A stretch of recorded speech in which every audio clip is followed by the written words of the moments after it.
বন্ধুরা, চলো দেখে নি আজকে থালিতে কি খাবার আছে। আছে ভাত অল্প পরিমাণের, তার সাথে আছে মাছের ডিম ভাজা, আছে হাতে বানানো আলুর ভুজিয়া,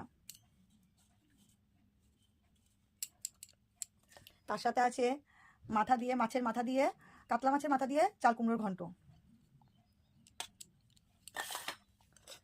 আছে, তার সাথে পাতলা করে কাটোয়ার ডাঁটা দিয়ে ডাল আছে, বাটা মাছের একটা নতুন রকম ঝাল তৈরি হয়েছে, এটা আছে কাতলা মাছের আলু দিয়ে ঝিঙে দিয়ে কাঁচা লঙ্কা কেটে একটা ঝোল, পাতলা ঝোল আছে, আমের জেলি চাটনি, তার সাথে আছে পাঁপড়,